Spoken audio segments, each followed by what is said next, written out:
फातिमा जिन्ना कोई कहता है कि उनकी मौत तबी थी, कोई कहता है कि उनको कत्ल किया गया था। गुस्ल लिया खवातीन ने। उन्होंने ये बात कही कि उनके जिस्म से कोई ऐसा जहरीला मवाद रिस रहा था, नाफ से, गर्दन से, कहीं से। तो काजी फजलुल्लाह की सरबराही में एक कमीशन भी बना, लेकिन उस कमीशन ने जो रिपोर्ट तैयार की वो आज तक मंजर आम पर नहीं आई। कायदे आज़म की रहलत का क्या वाक़या है? कायदे आज़म का तैयारा जो है वो मलीर में उतरेगा। जब वो एम्बुलेंस मलीर कैंट पहुंच गई, एम्बुलेंस को इतला दी गई कि वो मलीर कैंट नहीं उतर रहे, जहाँ मारीपुर जो पेट्रोल खत्म हो गया और वो फातिमा जिन्ना उनको पंखे से जलती रही मक्खियां, उनके ऊपर कायदे आज़म का इंतकाल हो गया। फैसला किसका था? 9 मई के वाक़यात हुए तो जिन्ना हाउस बहुत खबरों में आया। क्या कायदे आज़म की मलकियत थी? 43 में कायदे आज़म को इतला मिली होगी किसी तरह के लाहौर में एक इतनी अच्छी प्रॉपर्टी जो है वो फॉर सेल मौजूद है। उन्होंने काजी ईसा से कहा, जो हमारे जस्टिस फाइज ईसा के वालिद थे, उन्होंने एक ब्लैंक चेक काजी ईसा को दिया। पूरी जिंदगी में उस घर में उन्होंने सिर्फ एक कप चाय पीने के। 65 की जंग में ये बात क्लियर है कि पाकिस्तान पर ही हमला हुआ था। पाकिस्तान तो जंग हार रहा था या हार चुका था, या इतना कम हमारे पास असलाह था कि हम उसको मजीद एक आध हफ्ते अगर और जंग चलती तो सर्वाइव नहीं कर सकते थे। पता ये चला कि हमें तो डार्क में रखा गया था और पाकिस्तान ने पहल की थी उसकी, इस जंग की।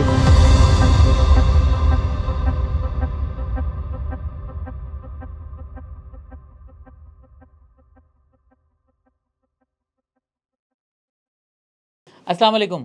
रफ्तार पॉडकास्ट के साथ मैं हूं फैसल वहीद। आज हमारे साथ मौजूद हैं पाकिस्तान की तारीख का जीता जागता इंसाइक्लोपीडिया जनाब अकील अब्बास साहब, जो मारूफ मौर्रिख हैं, सहाफ़ी हैं, मुसन्निफ़ हैं, शायर हैं और आर्किटेक्ट भी हैं। आप कई मौज़ूआत पर कई किताबें लिख चुके हैं और आपका सबसे नुमाया कारनामा पाकिस्तान क्रॉनिकल, जिसमें 5000 से ज़ायद नायाब तस्वीर और 6000 से ज़ायद वाक़यात हैं। आइए इनसे बात करते हैं। अस्सलाम वालेकुम सर, कैसे हैं आप? अच्छा सर, ये बताएं कि ये कायदे आज़म की रहलत का क्या वाक़या है? कोई कहता है कि मतलब एम्बुलेंस का पेट्रोल ख़त्म हो गया था, कोई कहते हैं कि एम्बुलेंस ख़राब हो गई थी। मुझे एयरफोर्स के एक हमारे बहुत सीनियर आदमी ने बताया था, काफ़ी दिन पहले की बात है, अब तो वो शायद इंतकाल हो गया उनका, कि ये तय हुआ था कि कायदे आज़म का तैयारा जो है वो मलीर में उतरेगा। मलीर कैंट? मलीर कैंट में उस वक्त एक एयरबेस होती थी जो अब ख़त्म हो गई है। तो वो मलीर एयरबेस पे उतरेगा, तो वो जो भी उनको कॉन्फिडेंशियल इंतजाम किए गए थे, एम्बुलेंस वगैरह भेजी गई थी, वो मलीर कैंट भेजी गई। जब वो एम्बुलेंस मलीर कैंट पहुंच गई, अब आपको पता है कि उस ज़माने में टेलीफोन वगैरह इतने होते ही नहीं थे, मतलब सही। तो वो पता नहीं किस तरह से फिर उसको एम्बुलेंस को इत्तला दी गई कि वो मलीर कैंट नहीं उतर रहे, आप जाएँ मारीपुर। तो वो वहाँ से मलीर कैंट से मारीपुर गया। हो तो ये सकता है फैसला किसका था कि मतलब वो वहाँ नहीं वहाँ उतरेंगे? कुछ होगा मसला, वहाँ के एयरफील्ड का मसला होगा या कोई मौसम का मसला होगा, कोई भी, अब मुझे रीज़न नहीं पता कि वहाँ पे क्यों नहीं उतरा। तो वो जब एम्बुलेंस वहाँ पे पहुँची, क्या नाम है, मारीपुर, तो वो उसमें पेट्रोल बहुत कम रह गया, जिसका शायद उसको ध्यान नहीं रहा ड्राइवर को। उस ज़माने में जो पाकिस्तान में इंडिया के हाई कमिश्नर थे, उनका नाम था श्री प्रकाश। उन्होंने एक किताब लिखी है, पाकिस्तान के इब्तदाई 2 साल, जिसका उर्दू तर्जुमा भी हो चुका है। एक तर्जुमा फरमान फतेहपुरी साहब ने किया है। उसमें वो ये कहते हैं कि उस वक्त कराची में सिर्फ 2 एम्बुलेंसेस थी और उनमें से जिसकी कंडीशन बेहतर थी वो भेज दी गई थी अच्छा। कायदे आज़म को लेने के लिए। तो अब ये भी सूरत हाल ध्यान में रखें कि कराची में सिर्फ 2 एम्बुलेंसेस थी। इसमें कोई कॉन्स्पिरेसी नहीं थी, ये सिर्फ एक महज इत्तेफाक था कि वो मलीर कैंट से जाने में मजबूर हुआ मारीपुर, और फिर जब वो वहाँ से लेकर रवाना हुआ है तो कोई उसको एस्कॉर्ट नहीं कर रहा था, मतलब आगे पीछे जैसे कि गवर्नर जनरल की गाड़ी के होना चाहिए, वो कोई इंतज़ाम नहीं था। वह अकेली गाड़ी चल रही थी सड़क पे और फिर वो बीच में आके उसका पेट्रोल ख़त्म हो गया। वो पेट्रोल लेने के लिए गया है, उसमें उनकी हालत बिगड़ गई और वो फातिमा जिन्ना उनको पंखे से जलती रही मक्खियाँ, उनके ऊपर बैठ वो के। एम्बुलेंस में ही थी फातिमा जिन्ना? एम्बुलेंस में थी, वो साथ ही थी। साथ आई हैं उनके, और वो वही उनको झलती रहीं। और तो वो गर्मी बहुत ज़्यादा थी और 11 सितंबर का जो मौसम होता है कराची में, एक ह्यूमिडिटी वगैरह, तो वो बहरहाल वो पेट्रोल डाला गया उसके अंदर। अच्छा, इतने में लियाकत अली ख़ान को भी इत्तला हो गई, तो वो आए लियाकत अली ख़ान और फिर वो एम्बुलेंस वगैरह के साथ जो है गवर्नर जनरल हाउस पहुँचे। और कर्नल इलाही बख्श का ये कहना है कि मैं डिनर करने के लिए पैलेस होटल चला गया। अच्छा। और मुझे कहा गया कि आप पैलेस होटल में हमारे फ़ोन का इंतज़ार करें। तो वो पैलेस होटल में उनको फिर तकरीबन 9 बजे के लगभग इत्तला दी गई कि हालत ख़राब हो गई है कायद आज़म की, आप फ़ौरन गवर्नर हाउस जो है हमारा मौजूदा, तो गवर्नर जनरल हाउस कहलाता था। अब ज़ाहिर है वो बहुत करीब है वहाँ से, 1-2 किलोमीटर का फासला है। वो यही वाला गवर्नर यही हाउस था? अच्छा अच्छा। गवर्नर हाउस जो था। और पैलेस होटल जो था वहाँ पर अब मूव इन पिक है। मोविनपिक, सही। तब आप समझिए मूव इन पिक से उनको पास ही, गवर्नर हाउस तक जाना था, पैदल का रास्ता है वैसे तो वो। बिल्कुल पास। तो वो वहाँ पे पहुँचे तो वहाँ पे 10 बजे के बाद, 10:20 बताते हैं टाइम, कायद आज़म का इंतकाल हो गया। सही। तो डॉक्टर्स भी मौजूद थे। तो अब ये इसमें कोई कॉन्स्पिरेसी तलाश करना मेरा ख्याल है ज़्यादती है, क्योंकि यानी एक इत्तेफाक हैं, ये इत्तेफाकात का अमल है कि अच्छा, एक चीज़ समझ नहीं आती कि कायद आज़म जब कोयटा से आए, यहाँ शिफ्ट हुए, तो उनको गवर्नर हाउस क्यों आना था? मतलब हॉस्पिटल वगैरह में कहीं पे वो होना चाहिए था, या मतलब गवर्नर हाउस में अरेंजमेंट किया गया था गवर्नर पूरा? हाउस में अरेंजमेंट किया गया होगा यकीनी तौर पे। अब ये तो नहीं कह सकते कि क्यों वहाँ ले जाया गया, क्योंकि उस वक्त कराची में हॉस्पिटल्स भी नहीं थे ज़्यादा। ये एक जिना हॉस्पिटल जो बाद में जिसका नाम जिना हॉस्पिटल रखा गया ये था शायद, और सिविल हॉस्पिटल था। बाकी तो कराची में यानी आबादी भी नहीं थी इतनी ज़्यादा। 10 लाख के लगभग आबादी थी कराची की जब पाकिस्तान बना है, तो उसके बाद आहिस्ता आहिस्ता बढ़ना शुरू हुई। ठीक। तो उसी हिसाब से ज़ाहिर तिब्बी सहूलियात भी थी, और मेरा ख्याल है वहाँ पर अरेंजमेंट होगा। नर्स भी साथ आई थी उनके, कायद आज़म के साथ जो नर्स वहाँ पे डिप्यूट थी ज़ियारत में, और वो ख़ुद डॉक्टर साहब भी साथ आए थे। सही। जो मैंने बताया ना कि वो मोविन पिक जहाँ पर है वहाँ पर पैलेस होटल होता था, वहाँ पे उनके ठहरने का इंतज़ाम किया गया था, वो वहाँ चले गए थे। अच्छा अच्छा सर, ये बताएं कि फ़ातिमा जिन्ना के इंतकाल से मुतल्लिक भी काफ़ी मुतसाद बातें सुनने को मिलती हैं। कोई कहता है कि उनकी मौत तबीयी थी, कोई कहता है कि उनको कत्ल किया गया था। देखिए, जिस वक्त फातिमा जिन्ना का इंतकाल हुआ है उस वक्त इलेक्शन को भी 2-2.5 साल गुजरे थे, अयूब खान वाले इलेक्शन को, और एक तरह से फ़ज़ा जो थी वो यही थी कि फातिमा जिन्ना को हराया गया इलेक्शन में, तो हमदर्दियाँ फातिमा जिन्ना के साथ थी। फिर जब वो उनकी मौत हुई तो उसके बाद फिर ये पता चला, नूरुसबा बेगम ने लिखा अपनी किताब में, और 1-2 लोगों ने लिखा कि जब वो फातिमा जिन्ना को जिन लोगों ने गुस्ल दिया ख़वातीन ने, उन्होंने ये बात कही कि उनके जिस्म से कोई ऐसा जहरीला मवाद रिस रहा था नाफ से या गर्दन से कहीं से, तो वो एक वहाँ से स्टोरी बनी एक कि शायद उनको कत्ल किया गया है। और ये भी एक स्टोरी बनी कि कोई उनका ज़ाती मुलाजिम था फातिमा जिन्ना का, जिसको उन्होंने जॉब से चंद दिन पहले निकाल दिया था। अच्छा। तो हो सकता है उसने इंतकामन कोई ऐसी हरकत की हो, लेकिन मतलब इसके लिए काजी फजलुल्लाह की सरबराही में एक कमीशन भी बना, लेकिन उस कमीशन ने जो रिपोर्ट तैयार की वो आज तक मंजर आम पर नहीं आई। अच्छा सर, तो जब ये इतनी बड़ी शख्सियत थी वो, तो जब ये इस तरह की मतलब थ्योरी सामने आ गई थी कि शायद किया होगा, तो कोई मतलब पोस्टमार्टम रिपोर्ट, कोई मेडिकल या वो कोई सब चीज़ें दबा दी गई। अच्छा, लेकिन हुआ था? हाँ, मैं बता रहा हूँ ना, ये फजलुल्लाह की सरबराही में काजी फजलुल्लाह, जिनको मुमताज़ भुट्टो ने 70 के इलेक्शन में हराया था, पाकिस्तान के वज़ीर दाखिला भी रहे थे वो, और सिंध के बड़े लीडर थे वो, तो उनकी सरबराही में एक कमीशन बना था या कमेटी बनी थी, उसने एक रिपोर्ट तैयार की थी, लेकिन ये कि वो रिपोर्ट मंजर आम पर नहीं आई। अच्छा सर, आजकल जब से ये 9 मई के वाक़यात हुए तो जिन्ना हाउस बहुत ख़बरों में आया, तो बातें हुई कि ये कायद का इससे बड़ा गहरा ताल्लुक़ था, तो मलकियत का इशू भी आया कि ये क्या कायद आज़म की मलकियत थी, कोई कहता था, कोई कहता है नहीं है, तो ये क्या मामला है इसके ऊपर? देखिए, 43 में कायद आज़म को कोयटा में थे वो, और वहाँ पर उनको कहीं इत्तला मिली होगी किसी तरह के, लाहौर में एक इतनी अच्छी प्रॉपर्टी जो है वो फॉर सेल मौजूद है। ठीक है। और उसका जो ऑनर वगैरह था उसका नाम भी सब उनको मालूम हुआ था। तो वहाँ पर उन्होंने कहा कि अभी तो मैं लाहौर नहीं जा सकता, उस वक्त पूरे हिंदुस्तान में उनको सफ़र करना होता था। तो उन्होंने काजी ईसा से कहा, जो हमारे जस्टिस फ़ाइज़ ईसा के वालिद थे, ये पाकिस्तान बनने से पहले की बात है? 43 की बात बता रहा ठीक हूँ, है। कि एक इस तरह की प्रॉपर्टी लाहौर में बिक रही है, आप जाके उसको विज़िट करें, देखें, और अगर आप मुनासिब समझें तो मेरे लिए ख़रीद लें। और उसके बाद उन्होंने एक ब्लैंक चेक काजी ईसा को दिया। अच्छा। ये एक बहुत बड़ी बात थी कि काजी ईसा पर इतना वो एतमाद करते थे। काजी ईसा ने कहा भी उनसे कि ये बहुत ज़िम्मेदारी की बात है, कल अगर आपको वो मकान नहीं पसंद आया तो फिर क्या होगा, तो उन्होंने कायद-ए-आज़म ने कहा कि नहीं, मुझे तुम्हारी पसंद पर एतमाद है और बिल्कुल आप इसके मतलब जाके मेरी बिहाफ पे अगर आपको पसंद आता है तो आप सौदा कर लें। वो फिर उन्होंने इत्तला दी उनको कायद-ए-आज़म को कि मुझे वो पसंद आई है प्रॉपर्टी और मैंने आपके बिहाफ पे ख़रीद ली है। अच्छा, वो दूसरी जंग अज़ीम का दौर था, 39 से 44 तक 45 तक दूसरी जंग अज़ीम चल रही थी।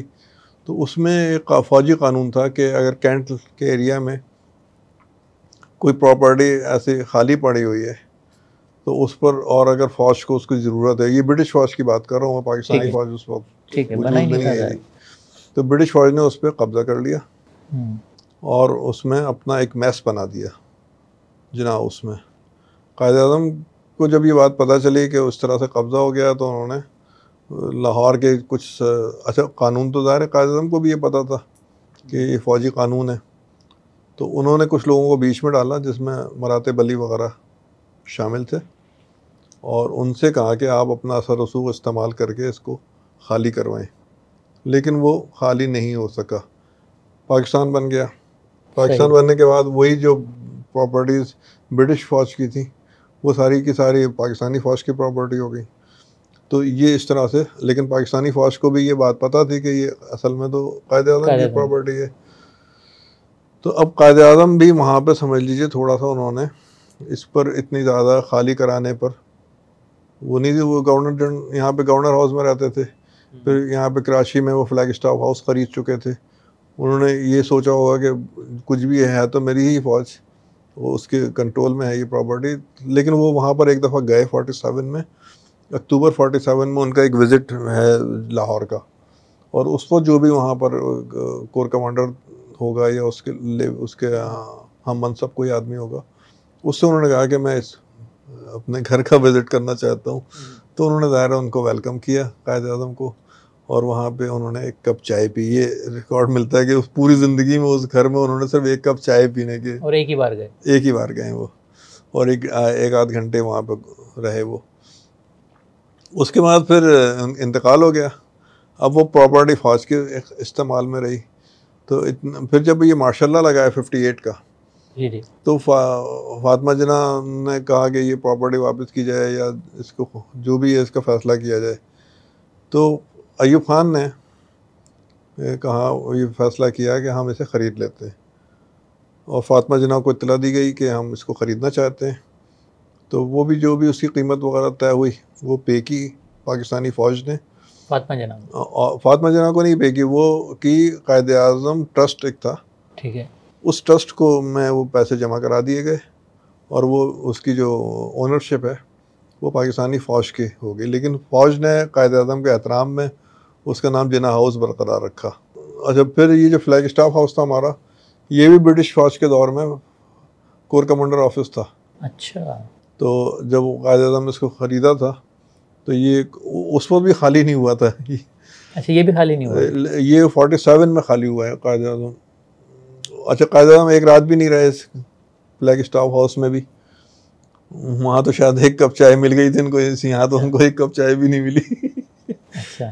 तो लेकिन कायद-ए-आज़म के इंतकाल के चंद दिन के बाद फातिमा जिन्ना इसमें शिफ्ट हो गई थी फ्लैग स्टाफ हाउस में, जैसे अब यहाँ पे जिन्ना म्यूज़ियम जिसमें बना दिया गया है मेट्रोपोल के करीब। पाकिस्तान और इंडिया की 2 जंगें हो चुकी हैं बड़ी, 1965 और 1971। आपने दोनों अपनी आंखों से देखी माशाल्लाह। तो ये बताएं कि कौमी जज्बा क्या था, 65 की जंग में क्या था और 71 की जंग में क्या था? भाई 65 की जंग तो मुझे याद है, मैं उस वक्त स्कूल में था, शायद तीसरी चौथी क्लास में होऊंगा। तो वो उस वक्त तो जो जज्बा था वो तो दोबारा कभी हमें ज़िंदगी भर नज़र नहीं आया, और यही तासुर था कि पाकिस्तान पर अचानक अटैक हुआ है। अच्छा, ये बात क्लियर है कि पाकिस्तान पर ही हमला हुआ था? यही मैं बता रहा हूँ आपको, उस वक्त तासुर ये दिया गया, ठीक है, सरकारी सतह पर, कि पाकिस्तान पर अटैक हुआ और हमने अपना डिफेंस किया है वहाँ पे, ठीक है, और मतलब 17 दिन में। लेकिन बाद में जब चीज़ें सामने आनी शुरू हुई और कुछ फ़ौजियों की किताबें भी आईं और कुछ हमारे उस ज़माने के जो बाखबर लोग थे, जैसे अल्ताफ़ गौहर की किताब है, ठीक है, फ़ौजी राज के 10 साल, तो उस उनसे फिर पता चला कि कहानी तो कुछ और थी, सही। और पाकिस्तान तो जंग हार रहा था या हार चुका था, या इतना कम हमारे पास असलाह था कि हम उसको मज़ीद एक आध हफ्ते अगर और जंग चलती तो सरवाइव नहीं कर सकते थे। भुट्टो साहब गए हैं, वो चाइना गए हैं, अक़वाम मुत्तहिदा गए हैं, और वहाँ पे सीज़ फायर हुआ है यानी। तो वो फिर पता ये चला कि हमें तो डार्क में रखा गया था, और पाकिस्तान ने पहल की थी उसकी, इस जंग की, यानी जो रनकच में कह लें, या उससे पहले एक ऑपरेशन जबराल्टर हुआ था, जिब्राल्टर एक वाक़या। कश्मीर में। वो ऑपरेशन जबराल्टर जो था ना, वो बुनियाद बना था 65 की जंग का, और वो हुआ है जून जुलाई वगैरह में। सर जिब्राल्टर तो हमारे हमसे ही जोड़ा जाता है ना, कि मतलब जी जी, हमारी तरफ हमने से हटाया, हाँ हमने वो इंटरफेरेंस प्लानिंग की की थी। प्लानिंग की थी। हम तो देखिए जंग शुरू कर रहे हैं 6 सितंबर से, जी। हमारे हिस्टोरियंस, लेकिन असल तो जंग शुरू हुई है जबराल्टर से। अच्छा। तो जबराल्टर का रिएक्शन था जो 6 सितंबर को हुआ है, यानी जो लाहौर पे अटैक हुआ है, वो ऐसे नहीं हुआ कि अचानक एक दिन उनको सूझी कि आज इंडिया पाकिस्तान पे अटैक कर दो। उसका आपने खुद उनको जवाब फराहम किया। और 71 की जंग में तो मसला ये था कि हमसे दूर एक जंग लड़ी जा रही थी, जिसमें जब तक आप उस किसी भी जहाँ पे भी जंग हो रही हो, वहाँ की अगर मुकामी आबादी आपके साथ नहीं है तो वो जंग जीतना बहुत, क्योंकि असल सपोर्ट तो मुकामी आबादी से मिलती है। उनके लिए आप एलियन हैं, उनके लिए आप एक हमलावर हैं, वो सपोर्ट कर रहे हैं इंडिया को, तो वो तो फिर जंग हम मतलब शुरू में ही हार गए थे। और बहरहाल फिर भी मुकाबला किया पाकिस्तानी फ़ौज ने, और अक़वाम मुत्तहिदा वगैरह में। अब वो लोग कहते हैं पोलैंड की अगर वो करारदाद ना फाड़ते भुट्टो साहब तो शायद सूरत हाल कुछ और होती। ऐसा कुछ भी नहीं था, वो जंग हम हार चुके थे। और मतलब उस वक्त असल में हल उसका यही था कि जब 70 में इलेक्शन हुए थे और शेख मुजीबुर रहमान को अक्सरियत मिल गई थी भारी, तो जो आइन का तकाजा था उसके मुताबिक उनके हुकूमत उनके हवाले करनी चाहिए थी। 1971 16 दिसंबर मुल्क टूट गया। उसके बाद क्या कैफियत थी मतलब मुल्क में, या मतलब टीवी देखते थे तो किस तरह की खबरें थी, किसी ने जिम्मेदारी कबूल की या? गुस्सा था, जैसे मैं अपने बड़ों को देखता था कि हमें मतलब एक हराया गया है, गोया एक शिकस्त हम पर मुसल्लत हुई है और हम इस शिकस्त से बच सकते थे, ये एक कैफियत थी। लेकिन उसके बाद भुट्टो साहब जब सदर बने पाकिस्तान के, तो उन्होंने बहुत लोगों में एक इस तरह बहुत सारे वाक़यात हुए उसके बाद पैदर पे, जिससे लोगों में हौसला मिला। 73 का आइन बना, ठीक है। और 74 में हमारे यहाँ वो बहुत बड़ी कॉन्फ्रेंस हुई, इस्लामी कॉन्फ्रेंस।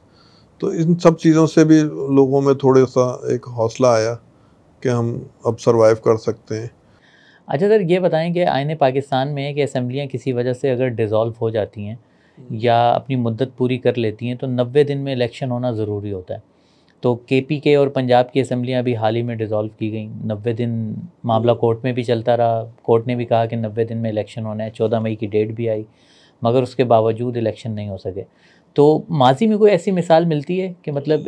देखिए, इस वक्त इलेक्शन होने चाहिए थे और आइन का तकाजा भी यही था, और अगर ये हो जाते तो इदारे 9 मई का जो सानिया हुआ ये भी ना होता।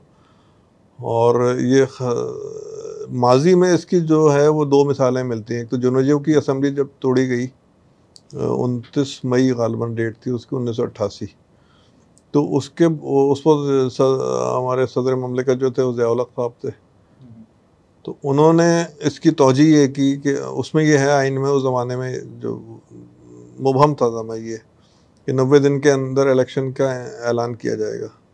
अब इसके अंदर उन्होंने इसका मतलब ये लिया कि 90 दिन के अंदर ऐलान करूंगा मैं कि इलेक्शन कब होगा। ठीक है, चाहे वो 2 साल बाद का हो। हाँ, तो वो उन्होंने पहले तो एंजॉय किए 2-2.5 महीने, और उसके बाद लगभग जुलाई के एंड में या शायद अगस्त के शुरू में उन्होंने ऐलान किया कि इलेक्शन जो है वो 16 नवंबर को होंगे। फिर वो 17 अगस्त को उनका एयर क्रैश हो गया। लेकिन उसी दिन जब वो गुलाम इसहाक़ खान की पहली तकरीर आई सदर का ओहदा संभालने के बाद, तो उन्होंने वादा किया कि इलेक्शन जो है वो हम मुलतवी नहीं करेंगे और 16 नवंबर को ही होंगे। तो वहाँ पे पहली दफ़ा इसको, अच्छा फिर आपको याद होगा कि वो भी असम्बलियाँ भी बहाल होने का फ़ैसला हो गया था, फिर बहरहाल जिसको जनरल असलम बेग वगैरह ने रुकवाया। अच्छा। कि भाई अब इलेक्शन के प्रोसेस में आ गई है पूरी कौम, एक मूड बन गया इलेक्शन का, तो वो पुरानी हुकूमत को बहाल ना किया जाए। तो वो अलग डिबेट है कि वो किस तरह से सुप्रीम कोर्ट पर असरअंदाज हुए।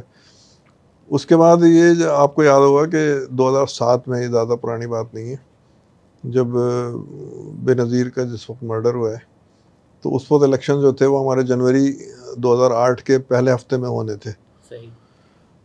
तो उनको भी यही जवाब दे के कि अब मुल्क जब मर्डर हो गया बेनज़ीर भुट्टो का, तो उसको 1 महीने या शायद 2-4 दिन और मज़ीद लगा लें उसमें, उसको थोड़ा सा मुलतवी किया गया। तो वो 90 दिन के बजाय 120 दिन में के लगभग हुए। तो लेकिन ऐसी कोई सूरत हाल इस वक्त नहीं थी, हंगामी सूरत हाल, कि जिसकी वजह से इलेक्शन को पोस्टपोन किया जाता। सर, आपकी खिदमत नो डाउट बहुत ही हमारे लिए जो है वो एक असासा है। बहुत शुक्रिया, आपने हमें वक्त दिया। जी, बहुत ठीक है, शुक्रिया। जज़ाकल्लाह।